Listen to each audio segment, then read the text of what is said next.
Hi అండి. నమస్తే. Welcome to our channel simple recipes and vlogs. ఈవేళటి మన వీడియోలో నాటు పుట్టగొడుగులతో కర్రీనైతే ప్రిపేర్ చేద్దామండి. ఈ పుట్టగొడుగులు హెల్త్‌కి చాలా మంచివండి. వీటిని వారానికి 2-3 సార్లైనా తీసుకోవాలి. వీటిని రెగ్యులర్‌గా తీసుకోవటం వలన రోగనిరోధక శక్తిని పెంచుతుందండి. అలాగే గుండె ఇంకా మెదడు ఆరోగ్యంగా ఉండేటట్టు సహకరిస్తుంది. దీనిలో విటమిన్ డి పుష్కలంగా ఉంటుందండి. కంపల్సరిగా ఈ పుట్టగొడుగులను వారానికి 2-3 సార్లైనా తీసుకోవాలి. మన ఆరోగ్యానికి ఇంత మేలు చేసే ఈ పుట్టగొడుగులతో కర్రీనైతే ఎలా ప్రిపేర్ చేయాలో చూసేద్దాం. సో స్కిప్ చేయకుండా వీడియోనైతే చూసేయండి ఫ్రెండ్స్. ముందుగా అయితే ఇక్కడ నాటు పుట్టగొడుగులనైతే తీసుకున్నానండి. వీటిని ఈ వీడియోలో చూపించిన విధంగా ఈ పుట్టగొడుగు కాడ చివరిలో ఈ తొడిమను తీసేయాలి. తరువాత ఈ పుట్టగొడుగులను ఇలా వీడియోలో చూపించిన విధంగా పెద్దగా ముక్కలుగా ఉండేటట్టు కట్ చేయాలి. తరువాత ఈ కట్ చేసుకున్న పుట్టగొడుగుల్ని పసుపు వేసిన నీటిలో శుభ్రంగా కడగాలండి. ఈ పుట్టగొడుగుల్లో ఎక్కువగా డస్ట్ ఉంటుందండి. ఈ పసుపు నీటిలో వేసి కడగడం వలన ఈ డస్ట్ అంతా రిమూవ్ అవుతుంది. ఈ పుట్టగొడుగులను 2-3 సార్లు శుభ్రంగా కడగాలి.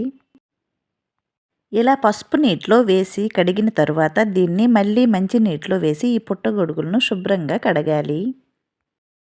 ఇలా నీట్గా ఈ పుట్టగొడుగులన్నీ కడిగిన తరువాత ఈ కడిగిన పుట్టగొడుగులను ఒక స్ట్రైనర్లో వేసి వీటిని పక్కన పెట్టుకోవాలి.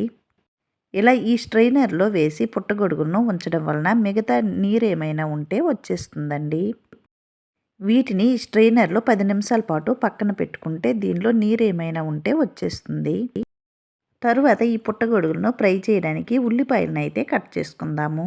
ఇక్కడ నేను 250 గ్రాములు పుట్టగొడుగులను తీసుకున్నానండి. వీటికి 4-5 మీడియం సైజులో ఉన్న ఉల్లిపాయలు అయితే సరిపోతాయి.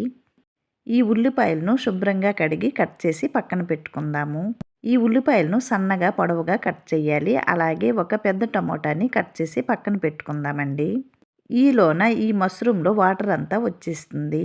తరువాత ఈ మష్రూమ్ని ఒక మిక్సింగ్ బౌల్లో వేసి దీనిలో టేస్ట్కి సరిపడా ఉప్పు, అలాగే పసుపు, కారం, చిన్నగా తురుముకున్న కొత్తిమీర, అలాగే ఒక స్పూన్ వరకు ఆయిల్ను వేయాలండి. ఈ ఉప్పు, పసుపు, కారం, ఆయిల్ అంతా మష్రూమ్ అంతటికి పట్టేటట్టు నెమ్మదిగా కలుపుకోవాలి. ఎక్కువగా ప్రెస్ చేయకుండా నెమ్మదిగా కలుపుకోవాలండి. ఇలా కలుపుకున్న తర్వాత ఇప్పుడైతే కర్రీను ప్రిపేర్ చేద్దాము. దీనికోసం అయితే స్టవ్ పైన ప్యాన్ పెట్టి 2 స్పూన్ల వరకు ఆయిల్ను వేయాలి. ఈ ఆయిల్ హీట్ అయిన తర్వాత దీనిలో మనం ముందుగా సన్నగా పొడవుగా కట్ చేసుకున్న ఉల్లిపాయలను, అలాగే 2 కట్ చేసిన పచ్చిమిర్చిని వేయాలండి. ఈ పుట్టగొడుగులు కర్రీకు ఉల్లిపాయలు ఎక్కువగా ఉంటేనే బాగుంటుందండి. ఈ ఉల్లిపాయలు వేసిన తర్వాత మీడియం ఫ్లేమ్లో వీటిని ఫ్రై చేయాలి. ఈ ఉల్లిపాయలు పూర్తిగా గోల్డెన్ కలర్ వచ్చేంత వరకు ఫ్రై చేసిన తరువాత దీనిలో చిన్న చిన్న ముక్కలుగా కట్ చేసుకున్న టమోటాలను వేయాలి. ఈ టమోటాలు ముక్కలుగా కాకుండా టమోటా పేస్ట్ను కూడా వేసి చేసుకోవచ్చండి. ఇలా టమోటా వేసిన తర్వాత మూత పెట్టి మీడియం ఫ్లేమ్లో ఈ టమోటాను మగ్గించుకోవాలి.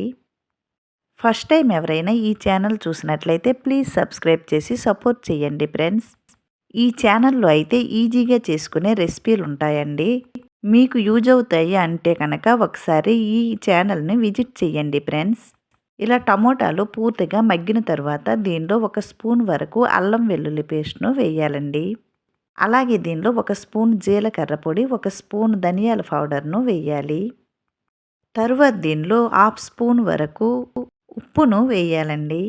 మష్రూమ్ కలిపినప్పుడు ఉప్పు వేసాం కదండి, అందుకని ఉప్పు చూసి వేయాలి. అలాగే దీనిలో 1/2 స్పూన్ వరకు పసుపు, అలాగే 1/2 స్పూన్ వరకు కారంను వేయాలి. ఈ పొడులన్నీ వేసిన తర్వాత ఈ అల్లం వెల్లుల్లి పేస్ట్ పచ్చివాసన పోయేంత వరకు వీటిని ఫ్రై చేయాలి. చూడండి, ఈ వీడియోలో చూపించిన విధంగా ఇలా పూర్తిగా ఫ్రై అయిన తరువాత దీనిలో మనం ముందుగా కలిపి ఉంచాం కదండి, ఈ మష్రూమ్ను వేయాలి. ఇలా మష్రూమ్ను వేసిన తర్వాత నెమ్మదిగా ఇవన్నీ ఒకసారి మిక్స్ అయ్యేటట్టు కలుపుకోవాలి. ఈ నాటు పుట్టగొడుగులు చాలా సాఫ్ట్గా ఉంటాయండి. నెమ్మదిగా కలుపుకోవాలి, లేదంటే కర్రీ అంతా పేస్ట్లా అయిపోతుంది. ఇలా ఒకసారి కలిపిన తర్వాత దీనిపైన మూత పెట్టి మీడియం ఫ్లేమ్లో 10 నిమిషాల పాటు మధ్య మధ్యలో కలుపుతూ వీటిని కుక్ చేయాలి. కలిపినప్పుడు నెమ్మదిగా కలుపుకోవాలండి. ఇక్కడ వాటర్ ఏమీ అవసరం లేదండి. మూత పెట్టడం వలన దీనిలో వచ్చే నీరే సరిపోతుంది. చూసారు కదండీ! మూత పెట్టి కుక్ చేయడం వల్ల దీనిలో ఎన్ని నీరు వచ్చాయో ఈ నీరే కుక్ అవ్వడానికి సరిపోతాయి. ఈ వాటర్ అంతా డ్రై అయిన తరువాత దీనిలో చివరగా కొత్తిమీర వేసి సర్వ్ చేసుకుంటే ఎంతో టేస్టీగా ఇంకా హెల్తీగా ఉండే మష్రూమ్ ఫ్రై అయితే రెడీ అయినట్టేనండి.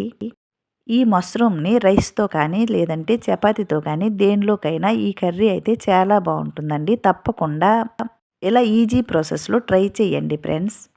మరి ఈ హెల్తీ రెసిపీ నచ్చినట్లయితే లైక్ చేయండి, షేర్ చేయండి. ప్లీజ్ ఈ ఛానల్‌ని సబ్స్క్రైబ్ చేసి సపోర్ట్ చేయండి. మరో మంచి రెసిపీతో మళ్ళీ కలుద్దామండి. Bye friends.